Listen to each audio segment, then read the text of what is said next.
The Audit and Standards meeting. I have a number of apologies.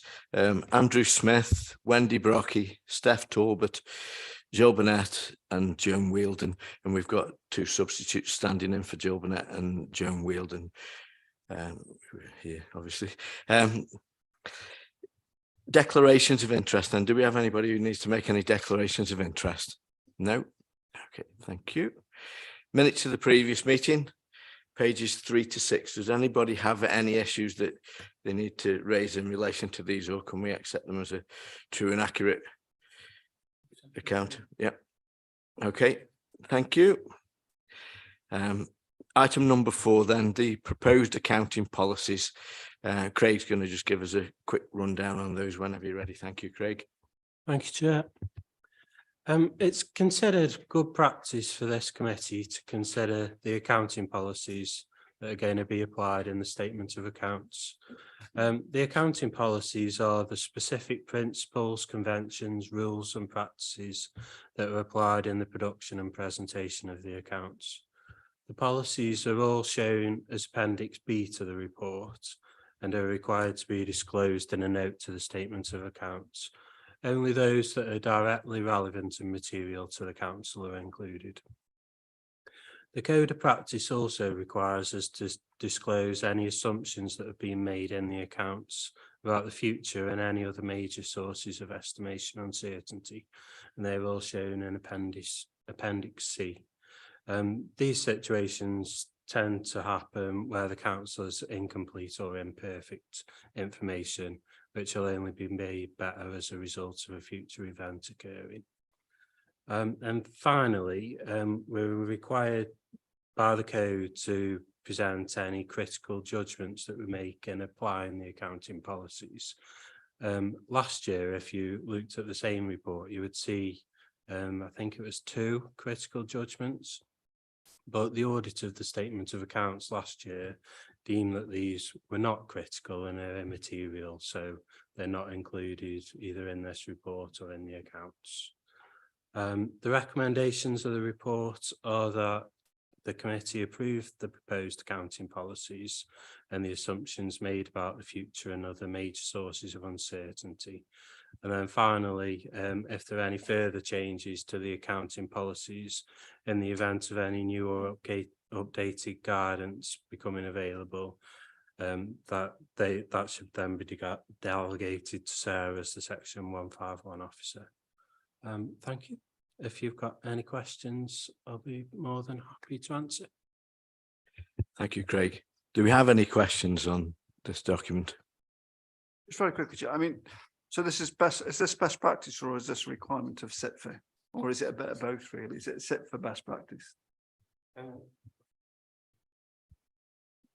It's part of SITFA's Code of Practice, but then also under the Local Government Act, Sarah, as the Section 151 officer, has to select suitable accounting policies and make judgments. Thank you, Chair. Thanks. Phil, yep.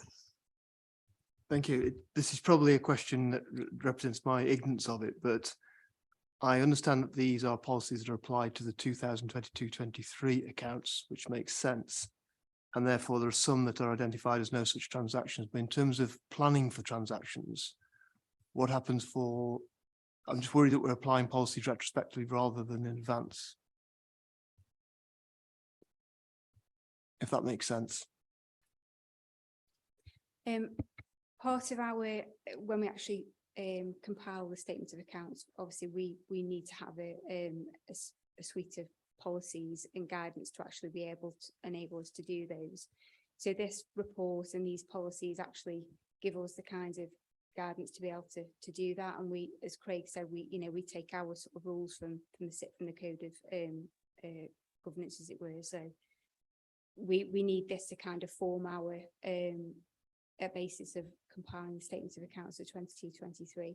Should it be that, as Craig's mentioned, as the audit starts, or we identify any changes, or grant Thornton our external auditors raise any queries with us, then this will be when I kind of review those policies and see if we need to make any changes for those moving forward, or particularly for the 22-23 accounts as well.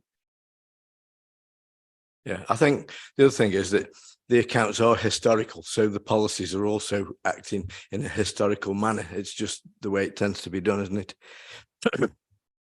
Okay, do we have any other questions then in relation to this? No. Okay, so are we happy then to accept the recommendations as stated at the beginning of the document, to save me reading them all out again? Craig's already been through them anyway, so is that okay? Yep.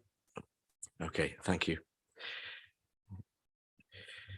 Item number 5 then is the annual governance statement for 2022-2023, and Sarah will give us a quick run through that if you wouldn't mind. Thank you.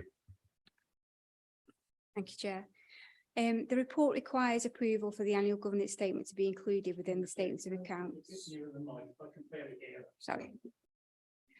The report requires approval for the annual governance statement to be included within the statements of accounts for 22-23. Under the Accounts and Audit Regulations 2015, the Council is required to publish an annual governance statement within the statement of accounts in order to emphasise the importance of embedding internal control.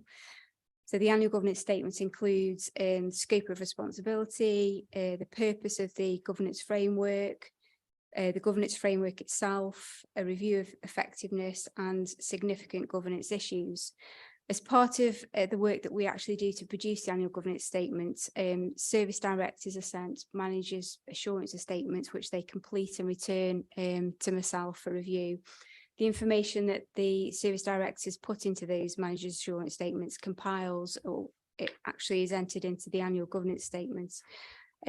Section or paragraph 5 of the annual governance statement details the significant governance issues. So these include ensuring that we continue to demonstrate value for money while delivering our services, develop commercial skill sets for officers in order for the council's investment capacity to be able to deliver those projects that we have, that we are currently working on our long-term financial sustainability. We have we're working on a new digital strategy, which is being drafted to highlight areas of future service delivery improvements. And then one big piece of work that we are currently doing at the moment is to produce a project register. This is for all projects that we are working on within the council. So we have our capital programme, which you'll all be familiar with when we set our budgets. But there are a number of other revenue projects that services will be working on, and we feel it's one central register that has all projects, whether it's capital or revenue, that the council's working on at any point of time is required, so that we can link it to the council's corporate priorities. We have a clear understanding of who is the project owner, start dates, end dates, how it's being funded. It will just be a complete guide to everything that we are working on, and it'll help with governance and actually for Dan and the legal team for when people are procuring, or officers are procuring pieces of work. So it'll pinpoint them to what processes they need to go when they are commissioning contracts in service areas. I'm happy to take any questions on the annual governance statements. As I said at the start, it does form part of the statements of accounts, and I'm just asking for approval that it can be included in the statements of accounts for 22-23. Thank you. Thank you, Sarah. Any questions, Mike? Just two quick ones, Chair. Thank you. Can the project register be made available to the appropriate scrutiny committee, whether it's audit, whether it's finance? I'm not particularly bothered. I sit on both.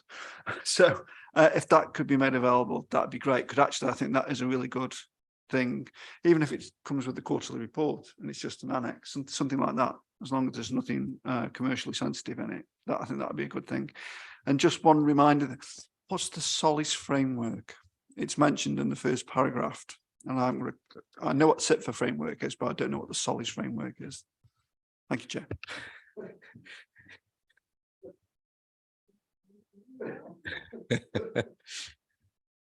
You're seeking solace at the moment.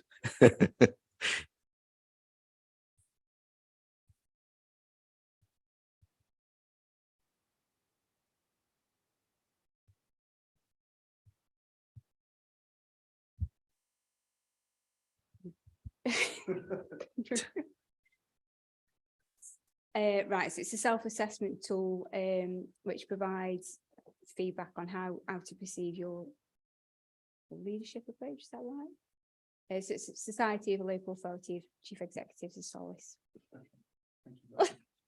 Thank you. Yeah. All right. Do we have any other questions? No? Okay, so are we happy then to approve the annual governance statement then for 2022-23? Yep. Okay, thank you. Item number 6 then, the draft statement of accounts, and Craig is going to give us a short rundown on those. If you wouldn't mind, Craig, please. Thank you, Chair.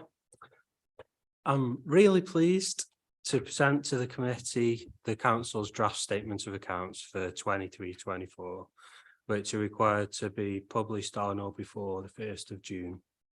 The external audit of the accounts will commence during late June or early July and is expected to be completed prior to their final presentation of the accounts to this committee on the 11th of September.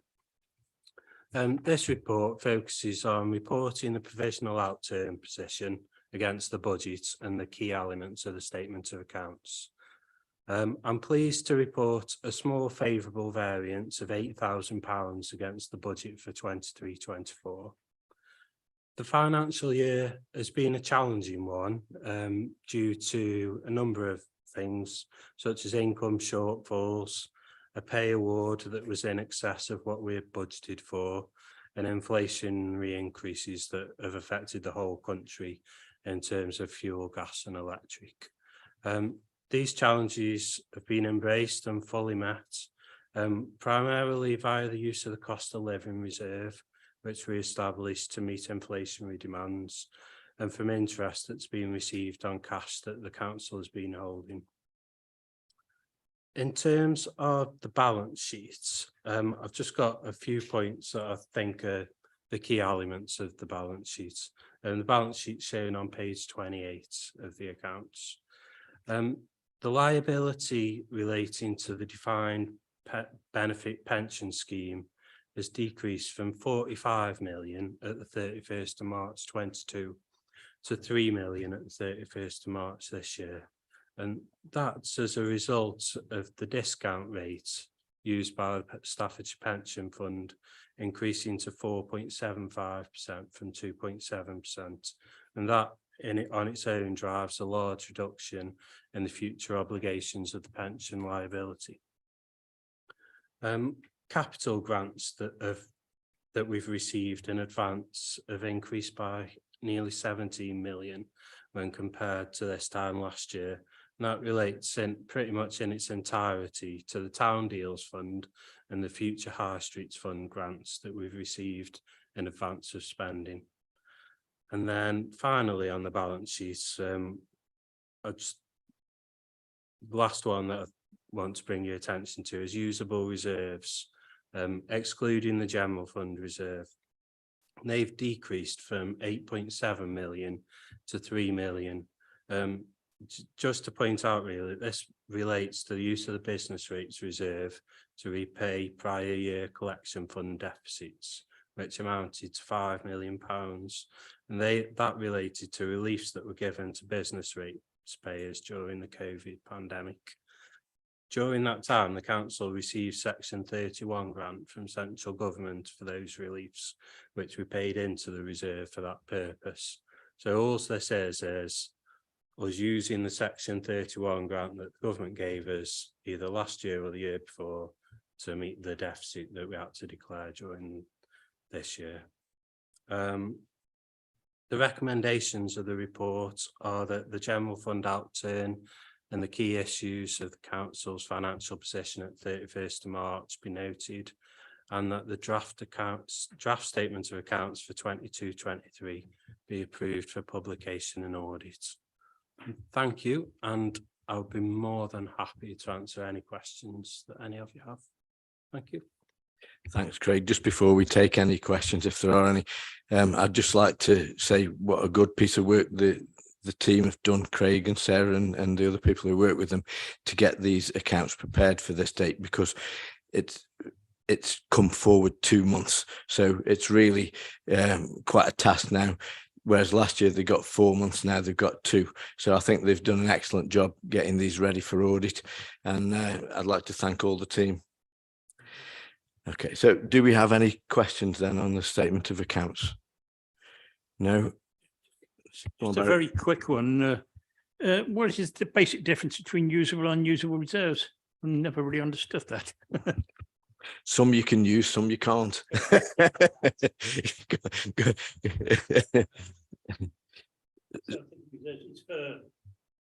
for fixed purposes or something like that. Is it in general? I think Craig can probably give you a slightly more in-depth answer than my flippant one, but you know, essentially it is that some you're able to use for different purposes and others are ring fenced. Yeah, You know, I think that's is that equivalent? Yeah. Okay. All right.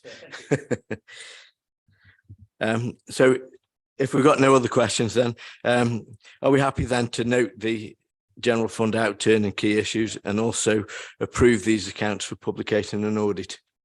Yep. Yep. Okay. Thank you.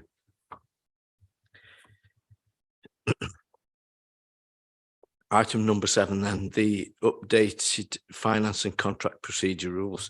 I won't praise Dan up until he's finished telling us what it's about. Thanks, Dan.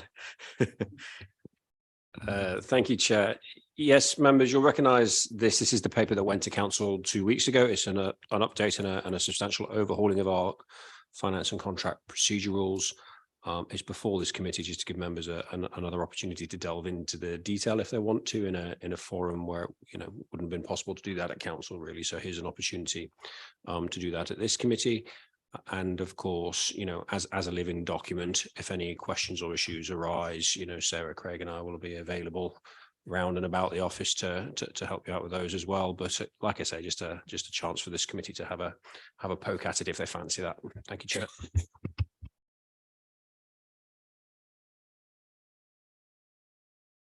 Questions on the document? Steve? Thank you for this. I'd like to congratulate the officers really on this, because it's written in English, but you can sit down and read, which, you know, sometimes accounting policies are a little bit dry. Especially if written by a lawyer. Oh God, yeah. But this one is really written in decent quality English. It's easy to read. I thank you for that. Thanks, Steve. You've stolen my thunder now, because I was just about to say that I think that a document like this, it's got the potential to be extremely tedious, and this is a particularly readable document. And as I mentioned to Dan earlier, I think that it would go a long way towards helping any of the members of staff who are involved in contract procedures and things like that to actually make the right decision in relation to permissions and other things that they need. So I think it's an excellent document, and one well worth having in place. So we're all happy to note that. Yep. Chair, can I Sure, yeah. have an abstention on this, please? An abstention. Yes, Sure, please. yeah, yeah. Thank you. Okay.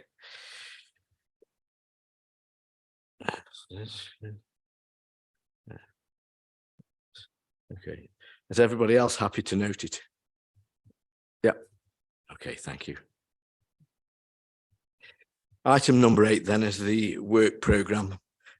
As you'll remember from the last meeting when we moved the dates around slightly, we've moved the date of this meeting forward a little bit. So it's now the 17th of July. And if I remember rightly, it was something like the 30th of July before.